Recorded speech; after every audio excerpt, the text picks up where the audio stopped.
camera, ready, action. Yeah, I do it like lights, camera, ready, action. Do you know what I mean?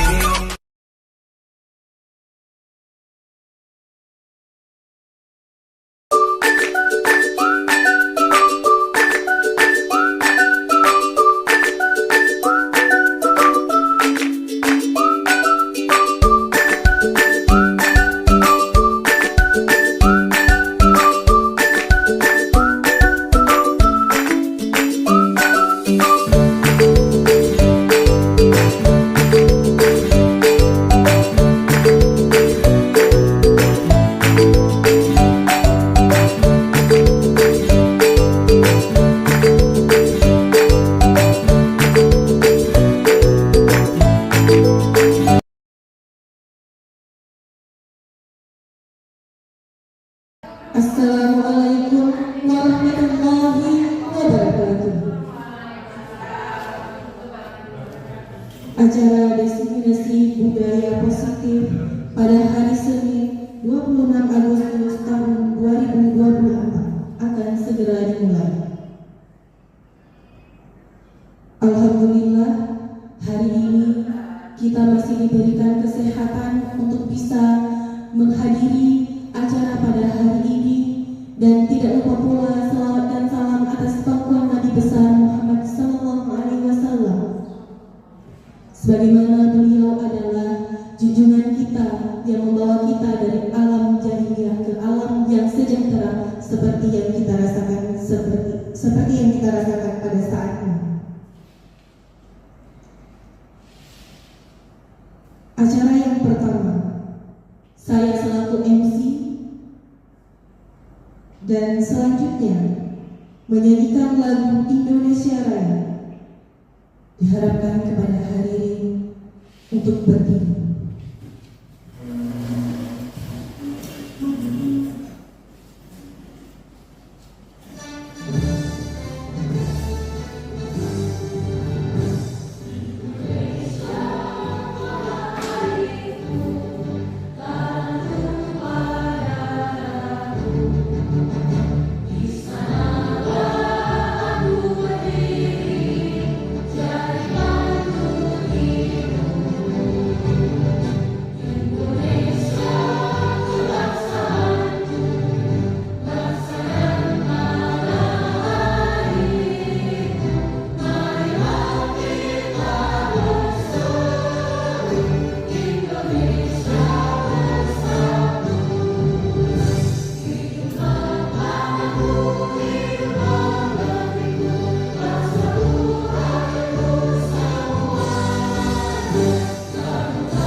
Selanjutnya, kata sambutan dari Bapak Kepala Sekolah SMK Negeri 2 Perla atau yang mewakili kepada Pak Ahli, kami persilahkan.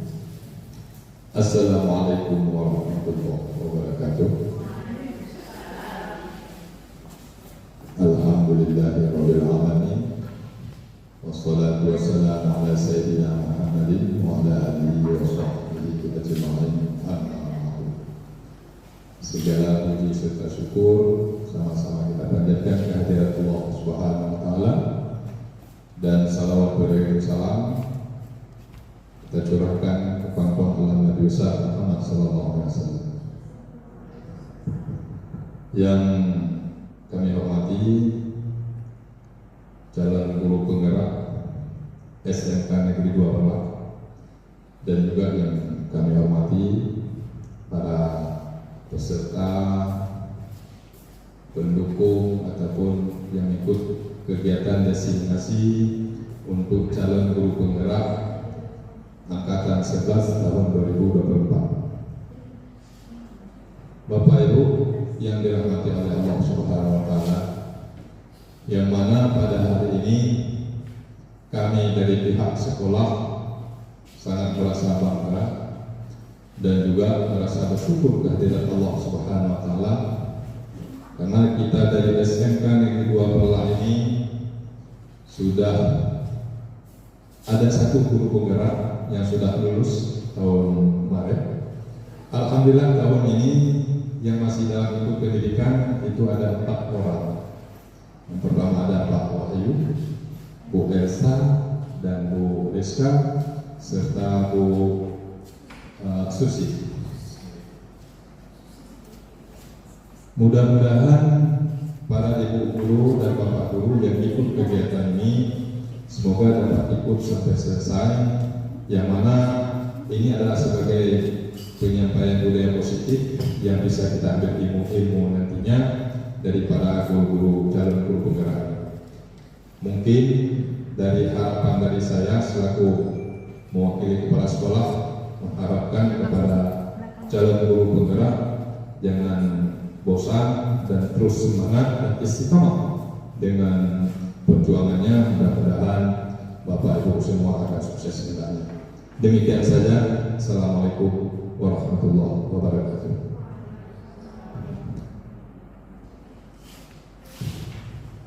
Terima kasih kami ucapkan kepada Bapak Ahli selaku perwakilan dari kata sambutan Bapak Kepala Sekolah SMK Negeri 2 Perlak. Selanjutnya, pembacaan doa. Kita minta atas kesediaan Pak Ahli untuk memimpin doa penutup. Kami persilakan kepada Pak Ahli. Bismillahirrahmanirrahim. Alhamdulillahirabbil alamin wassalatu wassalamu ala sayyidina Muhammadin wa ala alihi wa sahbihi ajma'in. Allahumma shalli ala sayyidina Muhammadin wa ala alihi wa sahbihi ajma'in. Ya Allah, ya Tuhan kami, berikanlah kesejahteraan atas kami, keselamatan iman kami, dan juga kesuksesan semua kegiatan-kegiatan yang akan kami lakukan. Ya Allah, panjangkanlah umur kami sehingga kami dapat menjadi sebagai hamba yang baik di hadapan-Mu ya Allah. Rabbana atina fid dunya hasanah wa fil akhirati hasanah wa qina adzabannar. Walhamdulillahi rabbil alamin.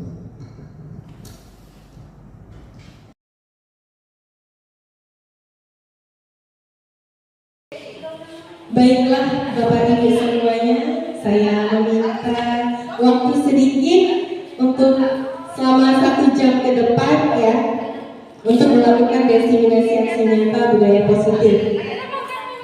Bismillahirrahmanirrahim. Kepada Bapak Ibu sekalian, saya ucapkan Assalamualaikum warahmatullahi wabarakatuh.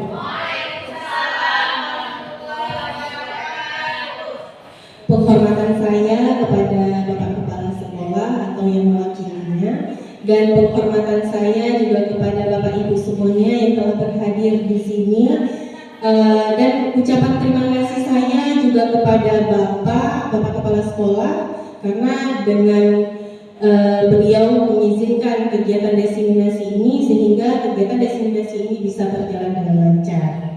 Dan juga tidak lupa pula ucapan terima kasih saya kepada Bapak Ibu semuanya yang telah menyediakan waktu dan kesempatan untuk bisa hadir di acara diseminasi aksi nyata budaya positif bersama saya dan kawan-kawan. Di sini nantinya kami akan menyebar informasi, membagi informasi terkait apa yang sudah kami pelajari selama pendidikan guru penggerak ya. Oke, sebelumnya saya memperkenalkan diri, saya Elsa Epawani, CGP angkatan 11 dari SMK Negeri 2 Perlak. Kabupaten Aceh Timur. Adapun tujuan kami melakukan diseminasi ini, ya, salah satunya yang pertama sebagai tugas aksi nyata pada modul 1 yang sudah selesai, kami disuruh menyelesaikan tugas aksi nyata yaitu melakukan diseminasi. Yang kedua, tujuan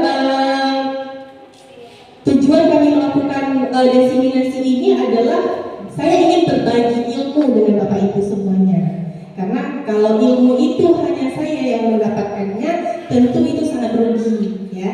Jadi alangkah lebih baiknya saya berbagi dan Bapak Ibu juga nantinya bisa paham sedikit terkait apa yang sudah saya dapatkan selama grup penggerak ini sudah berjalan selama sekitar 2 bulan lebih lah, ya.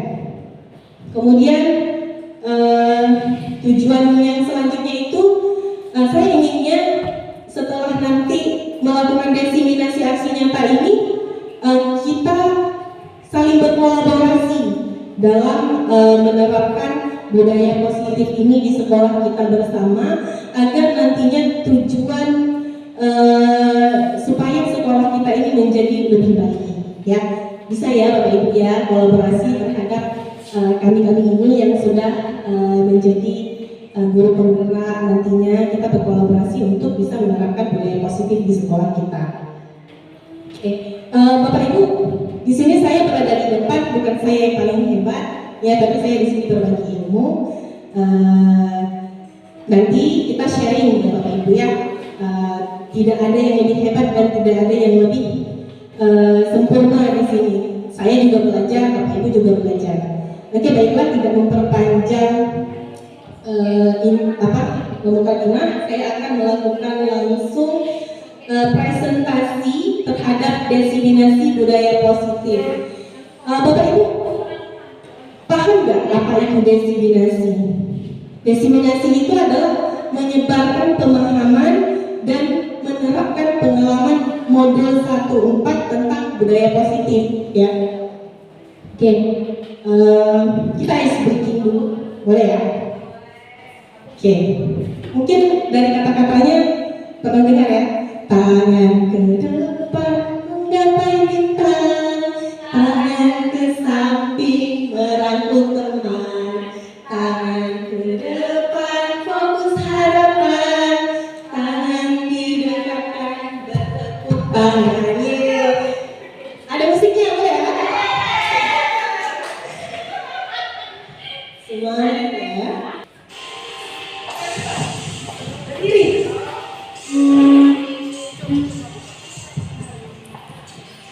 Ayo semua. Tangan ke depan menggapai bintang, tangan ke samping merangkul teman, tangan ke depan fokus harapan, tangan didekatkan bertepuk tangan. Sekali lagi, tangan ke depan gapai bintang, tangan ke samping merangkul teman, tangan ke depan fokus harapan, tangan didekat bertepuk tangan. Tapi sebenarnya kata-katanya salah deh, saya tangan ke atas seharusnya. Boleh dibantu ya. Oke, sekali lagi. Ada, tapi nggak kedengaran. Oke,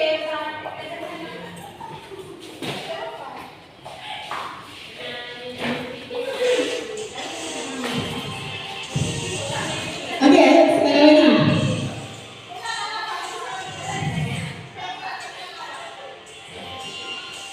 Satu, tangan ke atas menggapai bintang, tangan ke samping merangkul teman, tangan ke depan fokus harapan, tangan didekatkan bertepuk tangan. Dari tangan ke atas menggapai bintang, tangan ke samping merangkul teman, tangan ke depan fokus harapan, tangan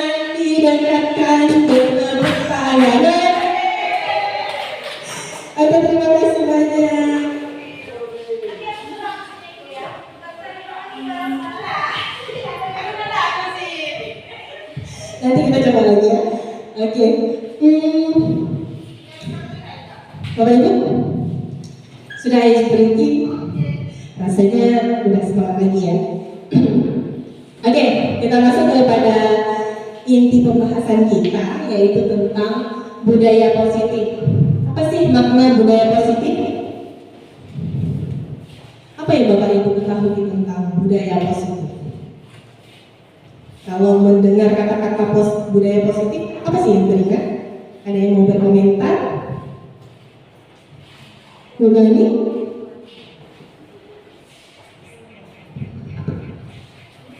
Mungkin kalau misalnya dikatakan budaya positif itu adalah kebiasaan kita yang positif. Apakah disiplin siswa atau disiplin guru, seperti itu. Terima kasih Bu Gani. Ya, makna budaya positif itu terpikir di pikiran kita itu mengenai disiplin positif ya. Apa contoh-contoh penerapan positif yang telah kita terapkan di sekolah? Yang biasanya Bapak Ibu pernah terapkan budaya positif ini di sekolah apa?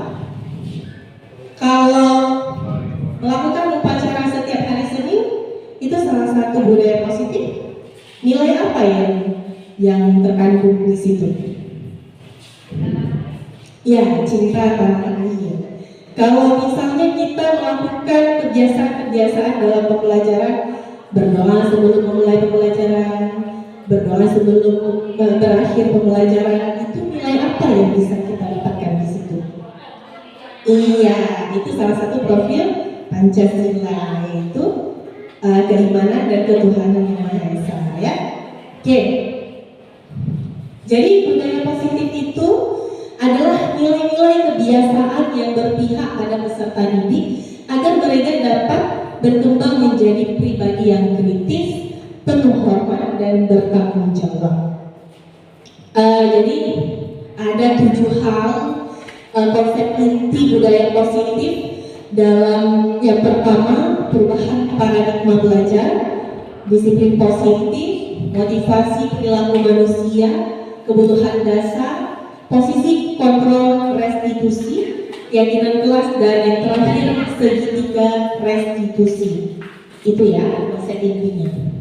Oke, mengenai perubahan paradigma belajar, di sini ya Bapak pendidikan kita Ki Hajar Dewantara, beliau mengibaratkan bahwa peran pendidik di sini sebagai petani, sedangkan bibitnya itu adalah peserta didik.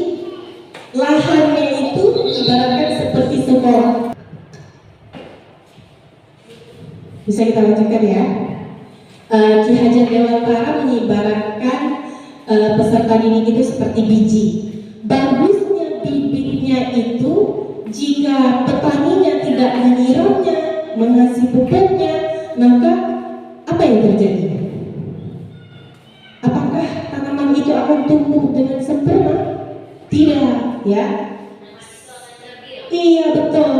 Begitu juga kebalikannya. Jika bibitnya itu tidak bagus, tapi dirawat, disiram, dikasih pupuk dengan bagus, apa yang akan terjadi dengan tanaman tersebut? Akan subur seperti itu. Jadi Ki Hajar Dewantara ini ibaratkan seperti itu. Anak-anak ini kan dia butuh perhatian, kan? Butuh perhatian. Jadi jika perhatian kita kurang, maka akan ada kebutuhan dasar yang tidak akan terpenuhi nantinya. Ya, di sini kita tahu bahwa setiap anak ketika dia berada di sekolah sudah memiliki kodrat alamnya sendiri. Apa contoh kodrat alamnya?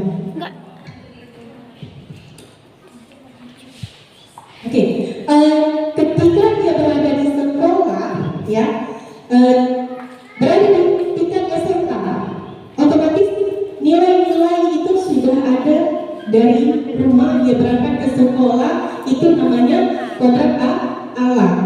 Nilai-nilai positif itu sudah ada dalam diri si anak ini, tapi kita tugasnya sebagai seorang guru, tugasnya adalah hanya bisa menuntun seorang pendidik tersebut, menuntun, membimbing ya ke arah yang lebih baik. Untuk apa? Untuk menebalkan nilai-nilai positifnya tadi. Nah, kalau anak SMA itu atau SMK sifatnya labil ya, mudah terpengaruh. Jadi kalau guru kurang memperhatikan atau kebutuhan dasarnya tidak terpenuhi, otomatis akan condong melakukan hal-hal yang negatif ya. Itu perubahan paradigma belajar. Oke, untuk membangun budaya positif, sekolah perlu menyediakan lingkungan yang aman, nyaman, berbasis disiplin positif di sekolah akan berdampak perkembangan dan pembentukan karakter peserta didik. Jadi di sini kan, sekolah perlu menyediakan lingkungan yang aman. Kalau ada guru yang kurang respect terhadap anak, itu mempengaruhi sikap si anak tersebut juga, ya. Lazimnya disiplin dikaitkan dengan kontrol. Dalam hal ini kontrol guru dalam menghadapi guru murid. Jadi kontrol kita di dalam menghadapi si murid ini seperti apa? Apakah ketika dia membuat kesalahan kita langsung marah? Tidak bisa seperti itu, tapi kita harus mengontrol diri dulu. Sebelum modul di budaya positif, kami ada belajar cara berpikir cepat dan cara berpikir lambat. Kami pikir cara berpikir cepat itu adalah yang paling terbaik, ternyata tidak. Padahal cara berpikir lambat itu adalah yang paling terbaik. Kenapa? Kita bisa, misalnya si anak itu melakukan kesalahan, kita cross check dulu. Kita cari tahu dulu apa permasalahannya. Jangan langsung ketika dia melakukan kesalahan kita langsung marah. Tidak boleh seperti itu. Jadi itu harus menggunakan cara berpikir lambat, ya. Oke. Jadi ini tadi juga ada contohnya, misalnya ada satu orang menggempal tangan, ada yang satu orang membuka gempalan itu. Jadi di sini intinya adalah yang mengontrol gempalan tangan itu adalah siapa? Kita sendiri. Jika ada rahasia, apakah kita dengan mudah membuka rahasia itu? Tidak. Begitu juga si anak tidak akan langsung terbuka kepada kita, ya. Jadi dia harus memikirkan juga, kalau saya cerita nanti gimana? Gitu. Jadi dia berpikir lagi gitu, apa efeknya nantinya. Jadi tidak semudah itu, yang mengontrol dirinya adalah diri sendiri. Oke, kita lanjutkan. Nah, ini ya, miskonsepsi tentang teori kontrol. Di antara miskonsepsi ini, mana sih yang lebih bagus? Ada yang mau kasih komentar? Di antara itu semua, mana sih yang lebih bagus? Yang ini ya, di bawah ini ya, ilusi bahwa semua penguatan positif efektif akan bermanfaat, ya. Kontrol diri seorang guru akan berefek negatif terhadap si anak, ya. Misalnya, ilusi guru mengontrol murid, berarti guru yang mengontrol murid. Kalau ada bentakan dan lain sebagainya, si siswa ini tidak bisa berpendapat, ya.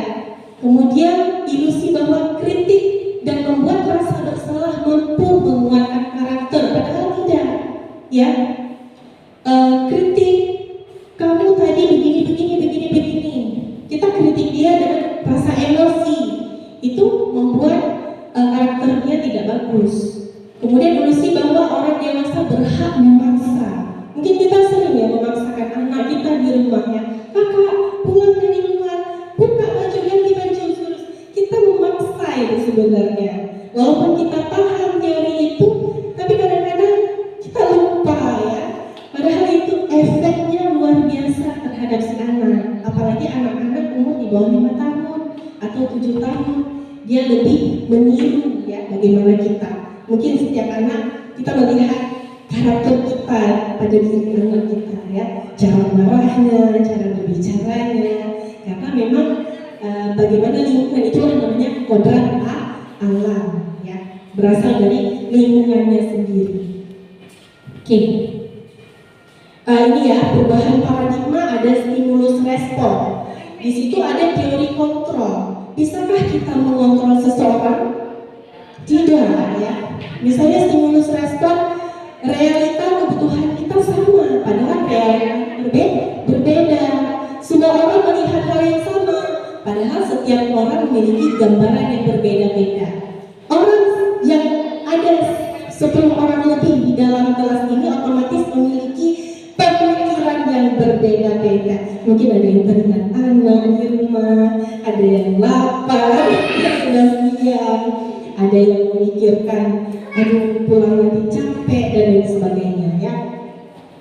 Oke, konsep inti budaya positif selanjutnya itu mengenai disiplin positif. Ya, disiplin muncul dari motivasi internal yang kuat, menggali potensi diri menuju sebuah tujuan yang bermakna. Di situ juga mengontrol diri, menguasai diri untuk memilih tindakan sesuai nilai-nilai kebajikan universal. Di sini juga nilai kebajikan universal kita misalkan pada penerapan P5. Di situ ada berlaku profil pelajar Pancasila, ya. Oke. Nah, tujuan disiplin positif adalah untuk menanamkan motivasi yang ketiga pada murid-murid, yaitu untuk menjadi orang yang mereka inginkan dan menghargai diri sendiri dengan nilai-nilai mereka percaya. Ya, ini adalah motivasi intrinsik yang berdampak jangka panjang. Ya, oke. Di sini ada poin penting ya. Ki Hajar Dewantara menyatakan di mana ada kemerdekaan, disitulah harus ada disiplin yang kuat. Kita ingin merdeka, tapi kita tidak disiplin. Apakah akan merdeka? Tidak seperti itu ya. Jadi jika kita menginginkan kemerdekaan, maka kitanya harus disiplin. Itu juga murid ya. Sebagai pendidik, tujuan kita adalah menciptakan peserta didik yang memiliki disiplin diri sehingga mereka berperilaku mengacu kepada nilai-nilai kebajikan universal dan memiliki motivasi intrinsik dalam perubahan perilaku ke arah yang lebih baik. Ya, jadi di sini ada nilai-nilai kebajikan. Nah, tadi kita bilang di P5 ada profil pelajar Pancasila. Ketika kita melaksanakan P5 di sekolah, maka nilai-nilai ini yang akan tercapai pada kegiatan P5, yaitu beriman bertakwa kepada Tuhan yang Maha Esa, berakhlak mulia, berkiberneka tinggi global, gotong royong, mandiri, bernalar kritis dan kreatif. Ya, masih banyak nilai-nilai lain yang bisa kita tumbuhkan ketika kita menerapkan budaya positif. Ya, salah satunya di sini ada rasa hormat, ya. Antusias, empati, ada rasa keingintahuannya, ada kerjasama dan lain sebagainya. Banyak sekali nilai-nilai yang bisa kita tumbuhkan ketika kita menerapkan budaya positif ya. Oke, di sini ada standar pendidikan nasionalnya ya. Tujuan dia dari penerapan disiplin positif di sini agar terbentuk murid-murid yang berkarakter, disiplin, santun, jujur, peduli dan lain sebagainya. Oke, kita masuk poin selanjutnya tentang motivasi perilaku manusia. Kita tadi sudah bahas juga mengenai motivasi eksternal dan motivasi internal. Ada yang bisa membedakan apa sih motivasi eksternal, apa motivasi internal? Ada yang mau berkomentar atau kasih pendapatnya? Kalau internal itu di dalam diri sendiri, kalau eksternal itu pengaruh dari luar. Oke, terima kasih Bu. Kita menginginkan siswa kita memiliki motivasi yang seperti apa? Internal. Tapi sering terjadi di sekolah apa ya? Sering terjadi motivasi anak-anak ini. Eksternal. Kebanyakan seperti itu ya. Ketika saya memanggil apel pagi, ya, saya yang panggil dengan Pak Regar yang panggil, itu beda sekali. Pak Regar dengan ancaman, ayo anak-anak silakan saya hitung sampai 10, jika tidak akan jongkok di sini sampai 1 jam. itu hukuman, kan? Ancaman, itu termasuk ke dalam motivasi eksternal.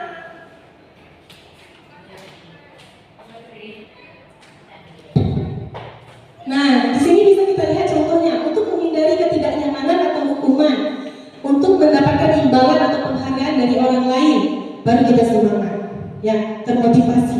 Oh, ada hadiah besar. Kita termotivasi untuk mencapai motivasi itu, ya, untuk mencapai target itu. Begitu. Sedangkan motivasi internal ini jarang, ya, termasuk kita juga nih, apalagi sudah ada absen fingerprint. Kalau telat nggak bisa absen lagi, itu masuk kemana? Motivasi eksternal, biar nggak telat, ya. Kalau nggak nanti dilihat sama bapak, kita terlambat di datanya. Nah, padahal motivasi internal ini yang perlu kita tumbuhkan dalam diri kita sendiri. Begitu juga terhadap peserta didik kita, untuk menjadi orang yang mereka inginkan dan menghargai diri sendiri, ya. Oke.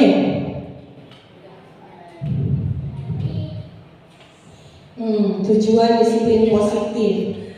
Konsep disiplin dengan identitas gagal, ya. Hukuman itu akan berefek kepada anak didik kita. Itu pastinya akan merasakan kesakitan. Kemudian dia merasa tidak nyaman. Kemudian dia merasa ketakutan, memaksa murid menyembunyikan kesalahan. Karena kita memberikan hukuman, maka dia menyembunyikan kesalahan dia. Begitu juga terhadap anak kita di rumah. Dia tidak akan terbuka terhadap kita kalau kita, nanti kalau kita bilang sama Umi, pasti kita dikasih hukuman. Mending nggak usah bilang, ya udah kita sembunyikan saja, gitu ya. Nah, murid menjadi rendah diri. Nah, kemudian kalau kita melakukan konsep disiplin dengan penghargaan juga tidak baik, ya, tidak efektif. Dia bisa merusak hubungan sifat iri, ya. Nanti dia banyak penghargaannya, sedang aku tidak banyak penghargaannya. Kemudian mematikan kreativitas, menghukum dengan sistem ranking. Padahal kan si anak ini, makanya di kurikulum Merdeka tidak ada ranking, ya. Semua murid sama, karena nantinya akan dilihat berdasarkan minat dan bakatnya sendiri. Gitu. Jika ada anak yang tidak memenuhi KKM, itu adalah tugas guru, ya. Tugas guru. Jika ada anak SMA yang lulusan dari SMP tidak bisa membaca, maka itu tugas kita harus membimbing dia sampai dia bisa membaca. Nah, kita tidak bisa meninggalkan kelas dia. Yang bisa ditinggalkan kelas itu di masa SD. SD di situ yang bisa ditinggalkan kelas supaya anak-anak yang tidak bisa membaca ini bisa dibimbing terlebih dahulu, ya. Tapi kenyataannya di lapangan banyak loss control. Ternyata ada juga di tingkat SMP banyak anak-anak yang tidak bisa membaca. Bahkan kita juga ada, ya. Itu tugas kita bersama. Bagaimana kita harus membimbing si anak tersebut, merampas hak, menghargai dirinya. Kemudian konsep disiplin dengan identitas sukses. Ada konsekuensi, ada restitusi. Kalau konsekuensi itu penguatannya jangka pendek, ya. Anak-anak ini kalau kita kasih konsekuensi, otomatis penguatannya itu jangka pendek. Perlu monitoring berkelanjutan. Murid menghormati peraturan, kehilangan waktu untuk merenungan kesalahan. Kemudian restitusi. Restitusi ini adalah konsep disiplin yang sukses, ya, yang lebih sempurna. Kalau konsekuensi juga salah satu konsep disiplin dengan identitas sukses juga. Nah, kalau restitusi bagaimana? Murid bisa bertanggung jawab untuk perilakunya, kemudian fokus pada pemecahan masalah jangka panjang. Murid menghormati dirinya dan orang lain. Teori kontrol, dirinya memegang kontrol, muridnya bersemangat memperbaiki kesalahan. Jadi restitusi inilah yang ingin kita harapkan konsep disiplinnya, ya, supaya si anak ini memiliki identitas yang sukses. Kemudian konsep disiplin pendekatan restitusi, sebuah cara menanamkan disiplin positif pada murid. Sebenarnya kita harus tahu dulu apa sih restitusi itu.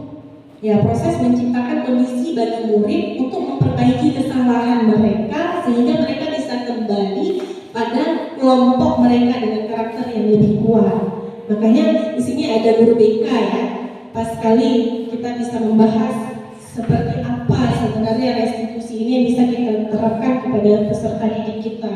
Tidak langsung kita marah, tapi kita harus melakukan identifikasi dulu. Apa sih masalahnya, ya? Kemudian ciri-ciri restitusi. Di sini bukan untuk menebus kesalahan, tapi untuk belajar dari kesalahan. Ya, mungkin kita sering menyelesaikan permasalahan hanya untuk menembus kesalahan tersebut. Padahal yang kita harus fokuskan yaitu belajar dari kesalahan. Kemudian apa ciri-ciri restitusi yang lain? Memperbaiki hubungan. Kemudian ada tawaran, bukan kita paksakan si anak tersebut, tapi kita tawarkan. Jika kejadiannya seperti ini, apa yang harus kita lakukan? Tidak langsung, oh kamu tidak bisa seperti itu, gitu ya. Kamu harus begini, tidak bisa seperti itu. Kita harus menerapkan restitusi ini di sekolah, ya. Kemudian masih banyak yang lain. Restitusi menuntut untuk melihat ke dalam diri siswa kita, kemudian mencari kebutuhan dasar yang mendasari tindakan. Apa sih yang mendasari tindakan dia tersebut? Harus kita gali lagi, itu nanti ada materi ke depannya lagi ya. Kemudian fokus pada karakter bukan tindakan. Restitusi fokus pada solusi. Solusinya apa? Ya, jangan tidak ada solusi. Mungkin ada permasalahan yang tidak kita temukan solusi. Kita pending dulu, kita cari solusi bagaimana. Kita musyawarahkan, kolaborasi dengan teman-teman yang lain atau guru-guru BK yang lain. Bagaimana penyelesaian terhadap semua siswa tersebut. Kemudian di sini restitusi ini mengembalikan murid yang berbuat salah pada kelompoknya. Oke, perbedaan contoh kasus di sini siswa sering tidak mengerjakan PR. Di sini ada hukuman, konsekuensi, restitusi. Mana yang paling bagus? Tentu restitusi. Di sini apa yang dilakukan pada tahap restitusi? Guru yang pertama menanyakan keyakinan kelas atau peraturan, bukan keyakinan kelas atau keyakinan sekolah. Keyakinan itu kalau dulunya itu peraturan, cuma keyakinan ini lebih ke kata-kata yang positif, gitu, ya. Dirinya dan membantu siswa menyelesaikan masalah. Guru terbuka dan siswa menghormati dirinya dan orang lain. Kalau konsekuensi, guru memberikan konsekuensi untuk mengerjakan PR saat istirahat atau dikerjakan sebanyak 3 kali. Karena dia melakukan kesalahan, guru melakukan memberikan konsekuensi, ya. Kemudian guru tegas dan siswa menghormati peraturan. Kalau hukuman ini yang tidak kita harapkan, ya. Guru menghukum siswa tersebut hormat terminal selama 10 menit. Guru marah dan murid takut, tapi tidak semua permasalahan si anak ini tidak dihukum, gitu. Ada saat-saatnya mungkin permasalahan yang harus dihukum, ya, ketika dia tidak mematuhi peraturan. Oke, kebutuhan dasar. Di sini ada 5 kebutuhan dasar pada manusia: bertahan hidup, kasih sayang, penguasaan, kesenangan, kebebasan. Kalau bertahan hidup itu sandang, pangan, papan, ya. Dia merasa lapar di dalam kelas, otomatis dia kekurangan pada kebutuhan bertahan hidup, ya. Penguasaan dan lain sebagainya, nanti ada penjelasan yang ke depan. Oke, refleksi pemahaman. Ibu Nurmana, guru wali kelas 3 MIPA 5 di SMA Tua, sedang bingung menghadapi ulah salah satu murid di kelasnya. Doni beberapa anak di kelas 3 MIPA 5 telah datang padanya dan mengeluh Doni seringkali meminta bekal makan siang mereka dengan paksa. Jika Anda menghadapi situasi seperti Ibu Bunga, apa yang akan Anda lakukan? Menurut Anda, kira-kira apa alasan Doni melakukan hal itu? Jika ada anak yang melakukan permasalahan seperti ini, kita harus gali dulu kebutuhan dasar apa yang dia perlu. Gitu. Di sini bisa saja ke-5 kebutuhan dasar itu walaupun nantinya salah satu, ya, gitu. Kemungkinan terjadi, kita lihat ke depannya. Nah, apabila jawaban si anak tadi dia lapar dan orang tuanya tidak membawakan bekal makan siang, berarti dia kebutuhan dasar yang kurang adalah bertahan hidup, ya. Apabila si anak tadi senang temannya menjadi perhatian, memperhatikan dia, berarti dia kurangnya cinta dan kasih sayang. Apabila si anak tadi dia merasa hebat karena temannya jadi takut ketika dia mengambil makanan, itu berarti kurang kebutuhan dasar penguasaan dirinya, ya. Kemudian apabila si anak tersebut bosan dengan bekal yang dibawakan ibunya, sehingga dia tidak makan, ya, dia makan bekal temannya, berarti dia menginginkan kebutuhan dasarnya itu kebebasan, ya, bervariasi mungkin dalam makanannya, dan kebutuhan akan pilihannya sendiri, ya. Kemudian yang terakhir, si anak tersebut iseng, dia menikmati ekspresi wajah temannya yang kesal karena diambil makanannya, berarti dia kebutuhan dasarnya yang kurang adalah kesenangan, ya, dia senang mengganggu teman. Gitu. Oke, kita lanjutkan aja. Paham ya, kelima kebutuhan dasar itu cara membedakannya. Oke, posisi kontrol guru, ya. Di sini menurut Diane Dawson dalam bukunya mengatakan bahwa guru perlu meninjau kembali penerapan disiplin dalam ruang-ruang kelas mereka selama ini. Apakah telah efektif, apakah berpusat, memerdekakan, dan memandirikan murid. Bagaimana dan mengapa? Nah, jadi di sini kelima posisi kontrol ini ada yang gagal, ada yang sukses. Yang gagal itu penghukum, kemudian pembuat rasa bersalah. Kalau identitas sukses, di sini posisi kontrol menjadi teman, pemantau, manajer, posisi kontrol manajer. Dan di sini ada video, kita tonton.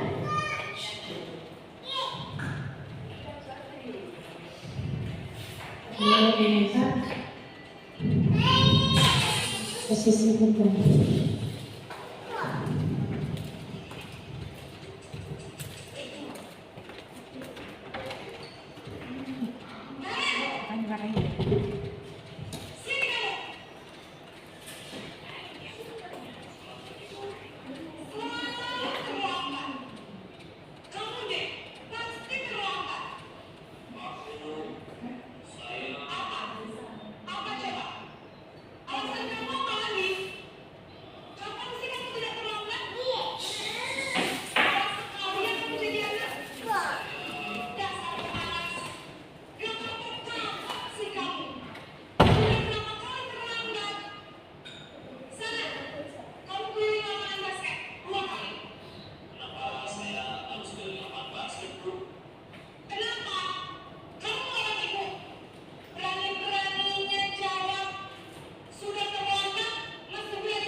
Jadi itu contoh-contoh penerapan posisi kontrol seorang guru. Salah satu di video tadi, salah satu contoh penghukum, ya.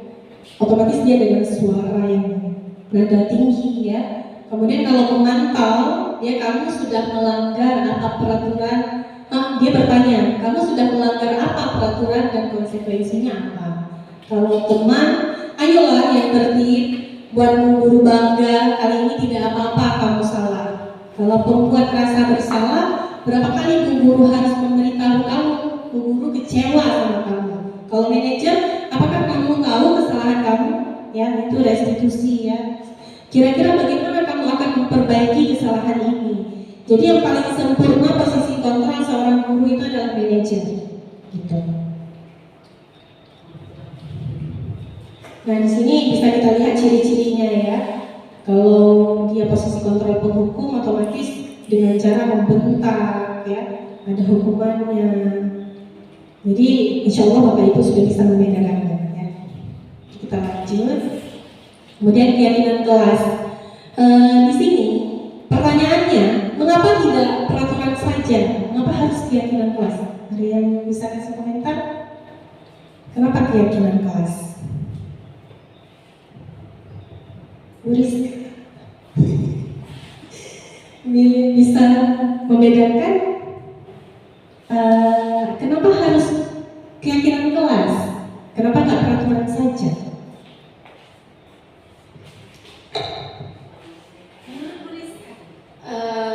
Kenapa harus keyakinan kelas? Karena kalau keyakinan kelas itu kita terapkan, itu bukan terapkan ya, kita bentuk itu bersama-sama, bukan dari guru. Mungkin kalau peraturan itu guru yang membuat peraturan, tapi kalau keyakinan kelas guru bersama siswa. Jadi mereka membentuk sama-sama keyakinan untuk disepakati agar tidak dilanggar. Nggak dari satu pihak saja, menurut saya seperti itu. Terima kasih Bu Rizka. Oke, nanti kita lihat ke depan ya. Mengapa kita memiliki peraturan tentang penggunaan helm pada saat mengendarai kendaraan roda 2 atau motor? Kemudian pertanyaan selanjutnya, mengapa kita memiliki peraturan tentang penggunaan masker? Ya, untuk mendukung motivasi intrinsik, kembali ke nilai-nilai keyakinan lebih menggerakkan seseorang dibandingkan mengikuti serangkaian peraturan-peraturan. Jadi ketika kita menggunakan helm, otomatis nilai yang tumbuh di situ adalah nilai keselamatan.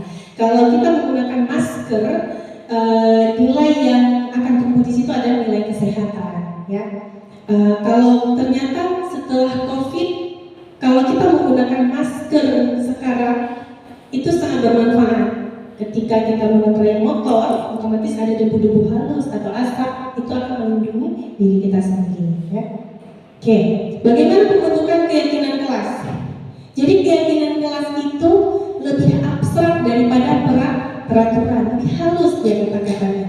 Kemudian sedikit saja biar mudah diingat. Nggak boleh panjang, nggak perlu panjang-panjang seperti kata-kata peraturan.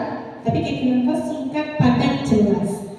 Berupa pernyataan universal, dapat diterapkan di kelas, bersedia meninjau kembali keyakinan kelas dari waktu ke waktu, dibuat dalam bentuk positif. Semua warga kelas hendaknya ikut berkontribusi dalam pembuatan keyakinan kelas. Nah, di sini contoh-contoh perbedaan antara peraturan dan keyakinan kelas. Kalau keyakinan kelas itu ada nilai kebajikannya, ya.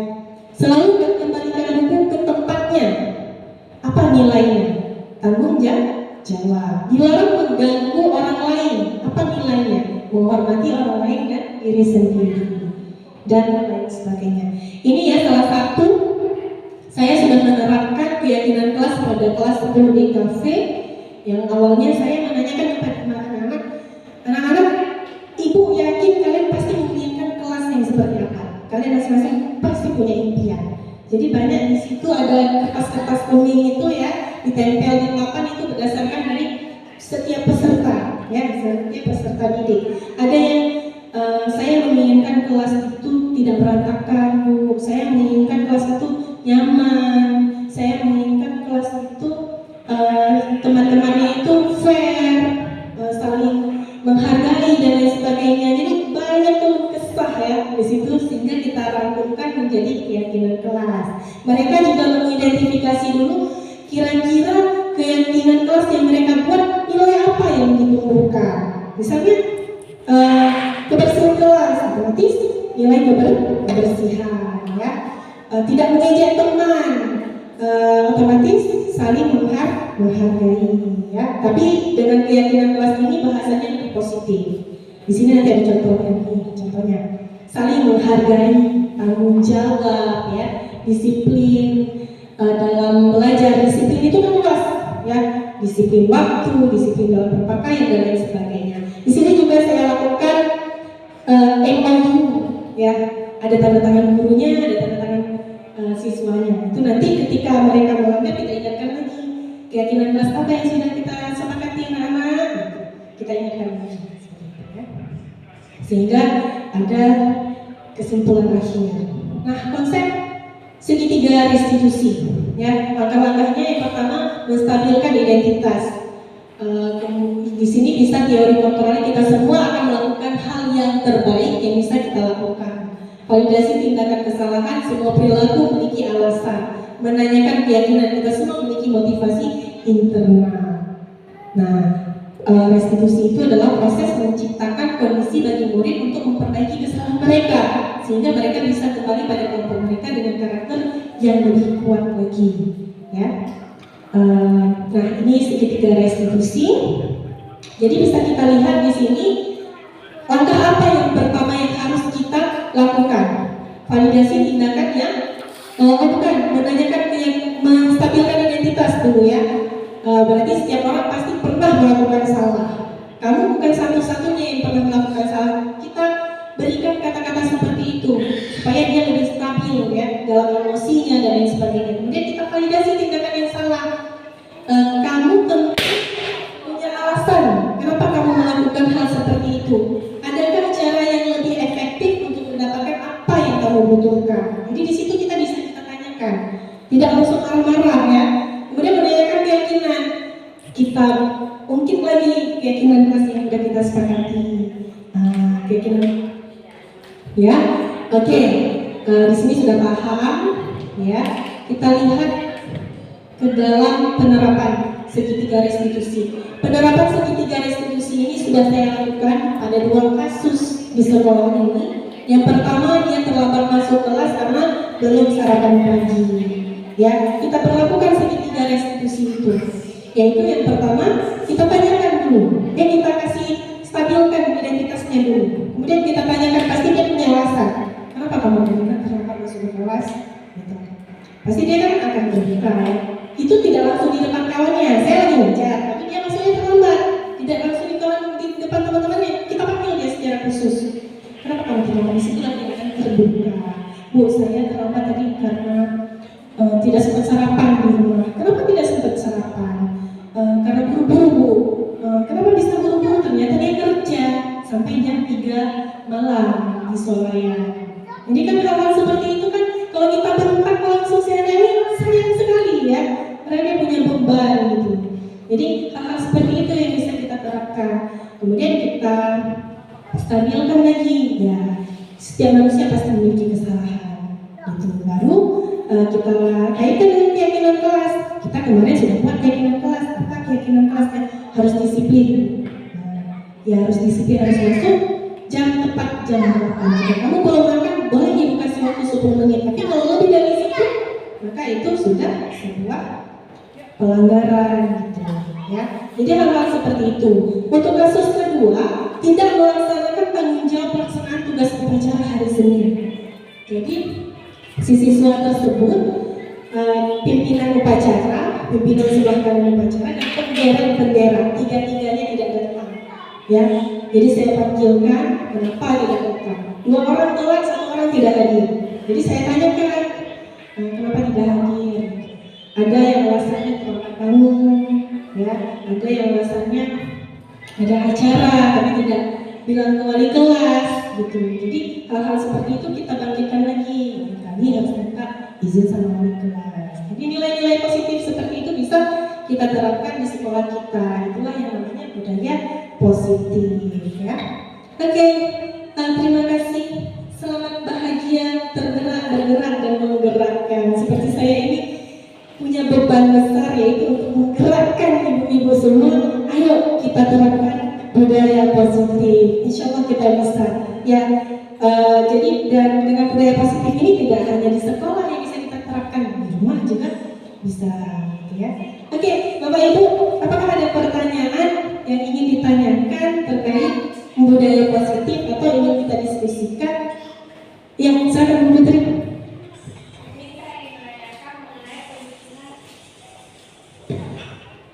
Terima kasih kesempatannya Bu Elsa. Yang ingin saya tanyakan di sini, dalam penyusunan keyakinan di kelas, dalam detail penyusunan keyakinan itu apakah berisi detail hukuman, sifat hukuman, atau yang membangun? Lebih ke detail keyakinannya itu seperti apa penyusunannya? Butir-butir penyusunan dalam sifat hukumannya, ya.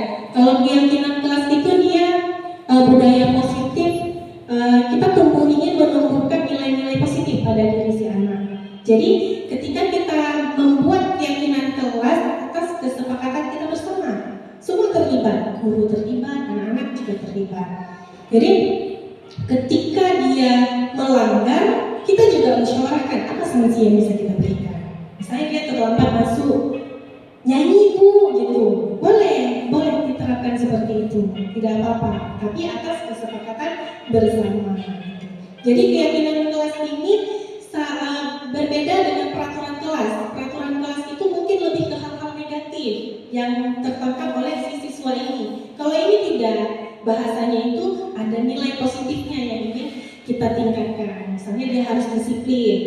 Misalnya pas masuk kelas pakaiannya amburadul, dia lupa ada keyakinan kelasnya. Kita ingatkan lagi, coba kamu kemarin dulu. Nah, ini keyakinan kelas kita apa kemarin? Oh ya Bu, pasti dia merasa bersalah gitu. Oh ya Bu, gitu. Jadi kalau sekali dia melakukan kesalahan karena tidak ingat keyakinan kelas, kita kasih dispensasi. Yang kedua kali kita kasih peringatan lagi. Yang ketiga kali apa? Itu kan ada kesepakatan ketika kita membuat keyakinan kelas. Ada MOU-nya lagi, kita tempelkan kalau wali kelas ya. Tapi kalau guru mata pelajaran, kita tampakkan aja. Ini loh keyakinan kelas. Anak-anak pasti lupa, ya Ibu ya. Anak-anak pasti lupa. Itulah tugas kita, mengingatkan dan menuntun si peserta ini. Itu tugas kita. Bisa kayak gitu, Putri? Bisa. Ada lagi? Tidak ada ya? Tidak ada, sudah siap. Oke, terima kasih Bapak Ibu atas kesempatan waktunya ya.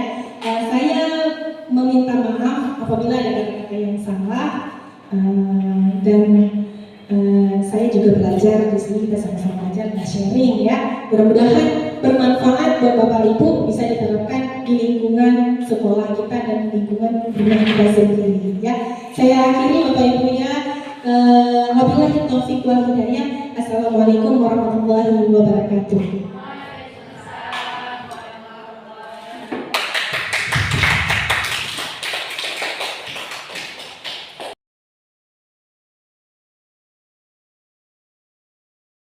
Kalian memimpikan kelas yang seperti apa, ingin seperti apa di dalam kelas, apa-apa saja yang harus diterapkan di dalam kelas ketika belajar sama Ibu. Ibu akan membagikan stikernya.